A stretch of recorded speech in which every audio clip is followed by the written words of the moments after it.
আসসালামু আলাইকুম রহমতুল্লাহি ওবরকাতুহু। সম্মানিত দর্শক, বাংলাদেশের প্রধান দুটো রাজনৈতিক দল আওয়ামী লীগ এবং বিএনপি, তাদের রাজনীতি কি শেষ হতে চলেছে? বাংলাদেশে কি কোনো তৃতীয় অথবা চতুর্থ যে রাজনৈতিক শক্তি সেটির অভ্যুত্থান হতে যাচ্ছে? অথবা আমাদের দেশে যে একটা উদার গণতান্ত্রিক যে রাজনীতি, যেটিকে পশ্চিমা ধাঁচের ক্যাপিটাল, সেমি ক্যাপিটাল, তারপর সেমি কমিউনিস্ট, সেমি ধর্মনিরপেক্ষ, আবার অনেকটা সেমি ফান্ডামেন্টাল, সব মিলিয়ে একটা ধর্মনিরপেক্ষতার আড়ালে সব কিছুর একটা জগা খিচুড়ির রাজনীতি এবং সরকার ব্যবস্থা চালু ছিল আজকের দিন পর্যন্ত। এটা কি আগামীকাল চলবে, নাকি এখানে একটা উগ্র দক্ষিণপন্থা চলে আসবে, নাকি এখানে ঠিক মার্কিন তাবেদার যে রাষ্ট্রগুলো হয় ওইরকম ধাঁচের কোনো রাষ্ট্র আসবে, অথবা আফগানিস্তান, ইরান, তুরস্ক ইত্যাদি রাষ্ট্রসমূহে যে সরকার ব্যবস্থা চলছে, রাজনীতি চলছে, আমাদের দেশে কি ঠিক সেরকম কিছু একটা শুরু হবে কিনা, এই প্রশ্নটি এখন মারাত্মক আকার ধারণ করেছে। আমরা এখন ঠিক না বেহেশত না দোজক, না উত্থান না পতন, সব কিছুর একটা মাঝামাঝি জায়গাতে রয়েছে, যা কিনা একটি জাতি গঠন, একটি রাজনীতির যে ট্রানজিশন, এর জন্য খুব যাকে বলা হয় সাংকেতিক, অর্থবহ এবং একই সঙ্গে জটিল একটি সময় আমরা পার করছি। আপাত দৃষ্টিতে বিএনপি যারা লোকজন রয়েছেন তারা খুব খুশি যে তাদের প্রধান প্রতিদ্বন্দ্বী আওয়ামী লীগ নেই, আর আওয়ামী লীগের যে প্রতিদ্বন্দ্বী হিসেবে যারা, তারা এখন রাষ্ট্র ক্ষমতায়। অন্যদিকে যেটা আছে, আওয়ামী লীগের সভানেত্রী শেখ হাসিনা, তিনি এখন বয়োবৃদ্ধ, তারপর এখানে বয়োবৃদ্ধা, তিনি এখন বয়োবৃদ্ধা, প্রবাসে আছেন, এবং যে মামলা মোকদ্দমার ফাঁদে তাকে জড়ানো হয়েছে তাতে খুব দ্রুত তিনি ফিরে আসবে, সুস্থ হবেন, এটা অসম্ভব একটা বিষয়। কাজেই বাচ্চো, তালি বাজাও বা তালিয়া বাজাও, আনন্দ করো, উৎসব করো। 2001 সন পর্যন্ত না, 2041 সন পর্যন্ত কিভাবে ক্ষমতায় থাকা যায় সেটার পরিকল্পনা করো।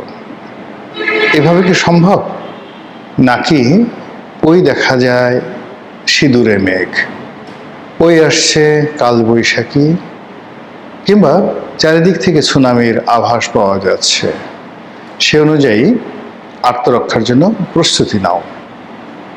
কোনটা করবেন আপনি? এই বিষয়গুলো নিয়ে আলোচনা করব খুব সংক্ষেপে। আপনারা দেখেন যে প্রকৃতির একটা ভারসাম্য রয়েছে। নদীর তীরে যান, নদীর যদি কোনো একটা তীর ভেঙে যায় অপর তীর গড়ে। এই পৃথিবীর কোনো কিছু নেই, কোনো সমুদ্র নেই, কোনো তীর নেই, কোনো নদী নেই, কোনো জলাভূমি নেই যেটির একটি সীমা আছে, মানে এক সাইড আছে, আর অপর যে দিক ওটি অনন্ত, কিচ্ছু খুঁজে পাবেন না। পদ্মা নদীর এপার আছে, ওপার আছে, যমুনার এপার আছে, ওপার আছে, আড়িয়াল বিলের এপার আছে, ওপার আছে। রাজনীতিরও এপার আছে, ওপার আছে, মানে শক্ত একটা প্রতিদ্বন্দ্বী থাকতে হবে। যে রাষ্ট্রে, যে সমাজে এই রাজনৈতিক প্রতিদ্বন্দ্বী না থাকে, সেই রাষ্ট্রে কখনোই রাজনৈতিক বিধি ব্যবস্থা প্রাতিষ্ঠানিক লোক লাভ করে না। একটি দল খুব বেশি শক্তিশালী হয়ে যায় মানে সেই দলটি পতিত হওয়ার জন্য, পতন হওয়ার জন্য সেই দলের এই শক্তিমত্তা ব্যাপক হারে বাড়তে থাকে। আপনি যদি ইটালির ফ্যাসিজমের চিন্তা করেন, মুসোলিনি অত্যন্ত জনপ্রিয় দল হিসেবে, জনপ্রিয় ব্যক্তি হিসেবে তিনি ক্ষমতায় এলেন, আর সকল রাজনৈতিক প্রতিপক্ষকে শেষ করে দেওয়ার পর তিনি শেষ হয়ে গেলেন চিরতরে। এখন ফ্যাসিস্ট যে শব্দটি, এটি একটা গালি। সিমিলারলি ইতালির নাৎসিবাদ অত্যন্ত জনপ্রিয়, এবং অ্যাডলফ হিটলার তিনি যে রাজনীতিতে এলেন জাস্ট লাইক প্রিন্স, মহাকালের সবচেয়ে জনপ্রিয় ব্যক্তি হিসেবে তিনি জার্মানির রাষ্ট্রীয় ক্ষমতায় এসেছিলেন, এবং একটি ভঙ্গুর অর্থনীতি, একটি পরাধীন জাতিসত্তা, প্রথম মহাযুদ্ধের পরে জার্মানির যে নির্মম পরাজয়, সেখান থেকে জার্মান জাতীয়তাবাদকে তিনি এমন একটা জায়গাতে নিয়ে গেলেন যে জার্মানির লোক তাকে মাথায় করে ডাকছিল। সেই তিনি হঠাৎ করে প্রতিদ্বন্দ্বী দমন করার নামে যে তাণ্ডব শুরু করলেন, সেই তাণ্ডবে সারা পৃথিবী তছনছ হল। তিনি আত্মহত্যা করলেন, তার দল চিরতরে শেষ হয়ে গেল।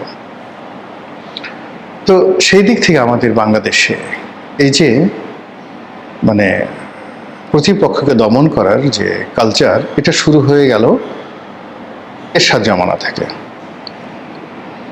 এরশাদ ক্ষমতা এসে বিএনপি ভাঙলেন, আওয়ামী লীগ ভাঙলেন, সবশেষে নিজে ভেঙে চুরমার হয়ে গেলেন। এখন জাতীয় পার্টি রংপুরে আছে, গাইবান্ধাতে আছে, নাকি বনানীতে আছে, আপনাদের খুঁজতে হবে। এরপর আপনি ধরুন 2001 সনে বিএনপি ক্ষমতায় এলেন, ওই সময়টাতে জঙ্গিবাদ বাড়লো, 21শে আগস্টের গ্রেনেড হামলা হলো, আওয়ামী লীগ তছনছ হয়ে যাওয়ার উপক্রম হলো।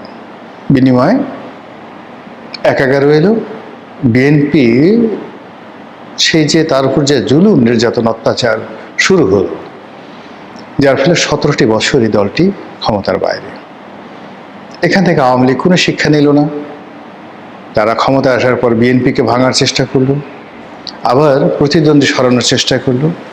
বিএনপির যে সভানেত্রী বা চেয়ারপারসন বেগম খালেদা জিয়া, মনে করা হলো যে তিনি থাকবে না তো বিএনপি থাকবে না, তাকে শেষ করে দেওয়ার জন্য সব চেষ্টা আওয়ামী লীগ করল। ওই সময়টাতে বাংলাদেশে অনেকেই বলেছেন, তার মধ্যে আমিও বলেছি, লিখেছি এবং বলেছি, কোটি কোটি মানুষ তার সাক্ষী। আমি সেই কালা পাহাড় ধলা পাহাড়ের গল্প দিয়ে তৎকালীন প্রধানমন্ত্রীকে বোঝানোর চেষ্টা করেছি, খালেদা জিয়ার পতন হলে আপনারও পতন হবে। খালেদা জিয়া যদি মারা যায়, আপনি বেঁচে থাকবেন না। এর কারণ হলো যে আপনি নিজেকে যতই শ্রেষ্ঠ মনে করেন, আল্লাহ সবসময় করে কি সমসাময়িক সেম যোগ্যতার লোক দিয়ে দেয় পৃথিবীতে এবং একটা দেশে। এখন তারেক রহমান সাহেব আছেন প্রধানমন্ত্রী, তার সাথে শফিকুর রহমান 19-20 পার্থক্য। তারেক রহমানের সাথে যারা আছেন, আপনি ধরেন নুরুল হক নুরু আছেন, ববি হাজ্জাজ আছেন, পার্থ আছেন, সানি আছে, ওনার এপিএস, মাহাদি আমিন আছে, তারপরে যাকে বলা হয় মাহাদি আমিনের সাথে হুমায়ুন কবির আছে। এদেরকে যদি আপনি ধরেন ক্ষমতার বলয়, এর অপোজিটে জামাতের সাথে ডক্টর মাসুদ, এনসিপি নাহিদ, সার্জিস, তারপর অন্যান্য যারা আছেন, হাসনাত আবদুল্লাহ, এরা সবাই আপনি যদি ধরেন, এদের মধ্যে গুণগত পার্থক্য 19-20, শারীরিক মানসিক পার্থক্য 19-20। এখন এর মধ্যে যদি কেউ মনে করে আমি খুব সুপারম্যান, রং। আল্লাহ এইভাবে সিলেক্ট করে দেয়, এভাবেই প্রকৃতি তৈরি হয়। যখন পৃথিবীর সব মানুষগুলো একসাথে তৈরি হয়, আপনি চিন্তা করেন জুলিয়াস সিজার যখন ছিলেন, তখন পম্পে দি গ্রেট ছিলেন, তখন ক্রেশাস দ্য গ্রেট ছিলেন। জুলিয়াস সিজার যখন ছিলেন, তখন ক্লিওপেট্রা ছিলেন, তাকে বলা হয় one of the greatest queen ever had in the history. এরপরে ছিলেন মার্ক অ্যান্টনিও একই সময়টাতে। আলেকজান্ডার যখন ছিলেন, তখন পুরু ছিল, চন্দ্রগুপ্ত মৌর্য ছিল, চাণক্য ছিল এই আমাদের ভারতবর্ষে। এরপর পারস্যে তৃতীয় দারায়ুস ছিলেন। ফলে তিনি যে জয়লাভ করেছিলেন এত সহজ ছিল না। তার প্রায় সমপর্যায়ে রাজনৈতিক নেতৃবৃন্দ ছিলেন। নেপোলিয়ন বোনাপার্ট যখন ছিলেন, অলমোস্ট সেম, তারা কখনো ফাঁকা মাঠে গোল দিতে পারেননি। যখন বঙ্গবন্ধু ছিলেন, তখন নেলসন ম্যান্ডেলা ছিলেন, ইয়াসির আরাফাত ছিলেন, ফিদেল ক্যাস্ট্রো ছিলেন, মার্শাল টিটো ছিলেন, ইন্দিরা গান্ধী ছিলেন, জুলফিকার আলী ভুট্টো ছিলেন। শেখ হাসিনা যখন ছিলেন, নরেন্দ্র মোদী ছিলেন, ওখানে ইমরান খান ছিলেন, ওখানে ডোনাল্ড ট্রাম্প ছিলেন, জো বাইডেন ছিলেন, বারাক ওবামা ছিলেন, it's almost same. Angela Markle ছিলেন। কাজেই মানে আপনি কখনোই প্রকৃতিতে এরকম সময় যায় না যে এখন এক পক্ষে 10টা বাঘ আর অপর পক্ষে 10টা বিড়াল, নেভার। কাজেই প্রতিদ্বন্দ্বী যত শক্তিশালী হয় তত বেশি রাজনীতি উর্বর হয়, ব্যবসা বাণিজ্য উর্বর হয়। ব্যবসা বাণিজ্য, চাকরি বাকরি, কর্মক্ষেত্রে যদি সুষ্ঠু প্রতিযোগিতা না থাকে, মেধার মূল্যায়ন না থাকে, তাহলে কখনোই একটা সমাজ উর্বর হয় না। তো সেই দিক থেকে আপনি দেখুন যে আওয়ামী লীগ নিষিদ্ধ হয়েছে, আওয়ামী লীগের যত পলিটিক্যাল মেধা আছেন তারা দেশ থেকে বিতাড়িত, তারা জেলখানার মধ্যে। ফলে কি হলো, এখন সরকারি দলে যেটা আছে, yes boss, yes sir, yes হুজুর, ইয়েস হজরত, ইয়েস মাদ্দাজিল্লুহুল আলী। বিরোধী দলে যারা আছেন, ইয়েস মোহতারাম, ইয়েস টাটকাউলি, ইয়েস গাউস, ইয়েস কুতুব, ইয়েস আমিরুল মোমিনিন, ইয়েস আমিরুল মুসলিমিন। এর বাইরে কোনো কিছু নেই। উল্টো কি আছে, 1 2 3 4, 3-এর ছেলে কৌয়া। এগুলো নিয়ে আবার জামাতের আমিরকে নিয়ে যে সমস্ত কথাবার্তা হচ্ছে, এইবার বৈশাখী মেলায় দেখেন কি একটা ছবি গাধার পিঠে চড়িয়ে তারপরে ঘোরানো হলো। হোয়াট ডাজ ইট মিন? যা কিছু হচ্ছে এটি দুটো রাজনৈতিক দল এখন তাদের যে স্ট্যান্ডার্ড আছে সেই স্ট্যান্ডার্ডের জায়গাতে একেবারে বিলি স্ট্যান্ডার্ডে চলে আসছে। একসময় জামায়াত ইসলামী রাজনীতি করত মুসলিম লীগের সঙ্গে, জামায়াত ইসলামী রাজনীতি করত আওয়ামী লীগের সঙ্গে, বিএনপির সঙ্গে, ভরা মাঠে গোল দিত। এখন তাকে রাজনীতি করতে হচ্ছে এনসিপির সঙ্গে, তাকে রাজনীতি করতে হচ্ছে তারেক রহমান সাহেবের সঙ্গে। আবার বিএনপির যে রাজনৈতিক নেতৃত্ব, সেই রাজনৈতিক নেতৃত্ব তারা ফুল মাঠে, ভরা মাঠে গোল দিয়েছে। ক্রিকেট খেলা যদি ধরেন, একদিকে ইংল্যান্ড অথবা অস্ট্রেলিয়া অথবা ভারত অথবা পাকিস্তানের মতো দল ব্যাটিং করছে, আর তার মধ্যে তারা গোল দিয়ে বিজয়ী হয়েছে। আর এখন কি হলো, এখন তাদের প্রতিদ্বন্দ্বীকে, এখন তাদের প্রতিদ্বন্দ্বী সেই রাশেদ প্রধান, এখন তাদের প্রতিদ্বন্দ্বী ব্যারিস্টার শাহরিয়ার কবির, এখন তাদের প্রতিদ্বন্দ্বী সেই এবি পার্টির সাধারণ সম্পাদক ব্যারিস্টার ফুয়াদ, তাদের প্রতিদ্বন্দ্বী হাসনাত আবদুল্লাহ, রুমিন ফারহানা। এদের ভয়ে তারা সবাই তটস্থ। যেখানে একটা সময় সরকারি বিরোধী দল, তাদের মধ্যে হতো কি, একদিকে সুরঞ্জিত সেনগুপ্ত, একদিকে তোফায়েল আহমেদ, একদিকে আমির হোসেন আমু, অন্যদিকে ব্যারিস্টার জমিরুদ্দিন সরকার, মদুদ আহমেদ, সালাউদ্দিন কাদের চৌধুরী। সে কি অনবদ্য, সেই অনবদ্য যে জায়গা, সেই জায়গাতে এখন পার্লামেন্টে যা কিছু হচ্ছে এটা অলানে ছাড়েন, একদিন দেখবেন ধপাস করে পড়ে গেছে এবং রাজনীতির একটা বিবর্তন হয়ে গেছে। সেই বিবর্তনে যদি বিএনপি টিকে যায়, তাহলে জনাব তারেক রহমান সাহেব হবেন সিলভিও মুসুভেনি, তার মতো প্রেসিডেন্ট, ইন্দোনেশিয়ার প্রেসিডেন্ট সোহার্তোর মতো, অথবা ধরুন পাকিস্তানের সেই কার মতো বলবো, নওয়াজ শরীফের মতো, এরকম হবেন। আবার যদি তিনি ফেল করেন, এখানে আরেকটা রেভলিউশন হবে।